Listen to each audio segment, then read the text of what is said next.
Hunter Biden has a new ally. His legal team is now teaming up with January 6th committee investigator and former Republican Congressman Denver Riggleman.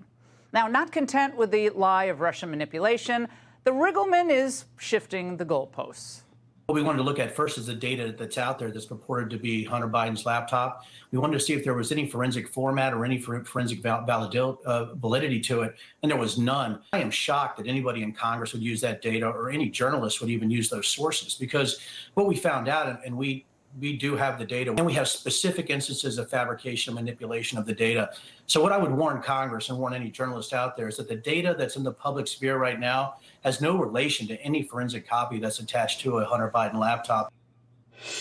Can you believe he was actually in Congress? Joining me now is a powerhouse duo, House Judiciary Committee Chair Jim Jordan and House Oversight Committee Chair James Comer. Congressman Jordan, let's start with you.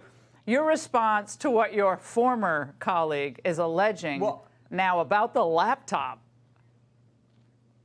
Well, I mean, if it's not Hunter Biden's laptop, why doesn't he say so? I mean, that'd be the first thing I would do. I'd say, that's not my laptop. Why didn't the Biden family just say it's not my laptop? They've never said that, because it is his laptop, and anyone with common sense and any bit of reason and logic can see that. So they've never done. That'd be the first thing I would do, frankly. So, you know, everything we hear from these guys just turns out to be something you can't really believe. I mean, for example, why won't the White House tell us that it wasn't the Biden that had the cocaine at the White House? I mean, on and on it goes with these folks. So, I mean, that is just ridiculous that Mr. Riggleman would come forward with that argument. I will tell you this. Gary Shapley, 14-year veteran, handled the biggest tax fraud cases, international tax fraud cases. He sure seems credible to me. You're going to take his word or the word of, you know, Riggleman or whoever else is talking?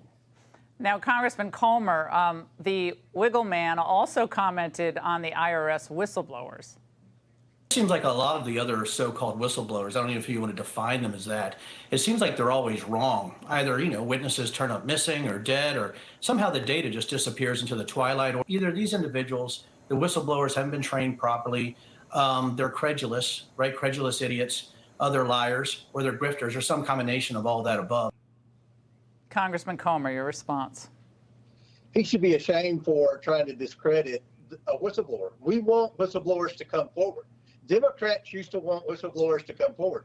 Riggleman is what CNN and the other liberal media outlets love. He's a disgruntled Republican that they can get on their TV show to trash other Republicans. Look, as Jim Jordan said, that laptop is Hunter Biden. CBS did a forensic audit to prove that. These whistleblowers are credible. They've never had a blemish in their records, and everything they testified under oath during their transcribed interview in Ways and Means Committee, we've been able to back up with bank records in our investigation. Well, Congressman Jordan, according to this new report from Fox News Digital, nearly a dozen current and former officials serving in the White House and the Biden administration, including the president's national security advisor and secretary of state, have extensive ties to Hunter Biden. Now, Congressman Jordan, Hunter isn't just some like wayward son who, you know, has struggles with drugs. He's an operator. And he's making connections because those connections pay off big time. Big time. They sure do. As Chairman Comer and the Oversight Committee has uncovered, 20-some different companies, millions of dollars being funneled through each of these companies, paid out to multiple members of the family. It sure does pay off. So, but again, the one thing you always look at is what were they doing? What was the service they were providing? What were they getting paid for? So, you know, you can believe what you're hearing from that side, or you can believe Gary Shapley, who came forward, and the other whistleblower who's remained anonymous, who's come forward. As Chairman Comer just indicated, their stories seem to be stacking up, even against the U.S. attorney. The U.S. attorney said, oh, he was able to get special counsel status if he wanted it. Gary Shapley says the opposite. The U.S. attorney, Mr. Weiss, says he could bring the charges anywhere he wanted. Central District of California, District of Columbia. Gary Shapley says the opposite. Someone's not being honest here. Someone's not being straightforward. And again, I go back to Mr. Shapley seems very, very credible. He sure does. I watched that interview he did on Special Report, and I mean, I was blown away by what he said. Now, Congressman Comer, today in the U.S. Attorney's Office for the Southern District of New York, they announced charges against Gallup, who claims to have provided the FBI with information on the Biden family's business dealings in China. He says he's not a Republican or a Democrat. He was just concerned about a potential president of the United States having such incredible conflicts or perhaps be compromised. So, Congressman Comer, your reaction to the timing of that indictment? Well, the timing is always coincidental, according to the Democrats at the Department of Justice. Look, here's what I know about Gallup. He was getting paid, like the Bidens, from CEFC.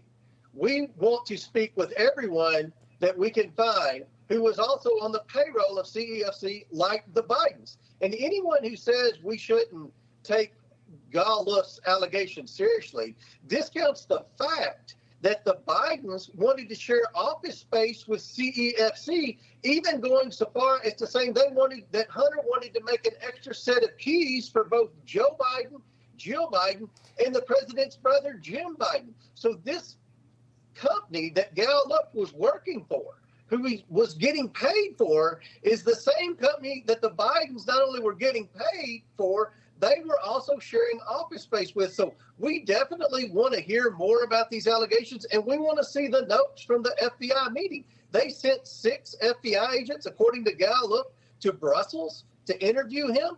I mean, obviously, they were concerned about something he had to say. There's some level of credibility there. So there are a lot of questions here, and it's just amazing the Department of Justice moves so quickly against some people. But then, Laura, the ultimate irony is one of the charges they levied against him was not being a registered foreign agent, which is the main thing that we've said the Bidens were all along, unregistered foreign agents. Oh, well, Congressman Jordan, Congressman Comer, thank you both for being here tonight.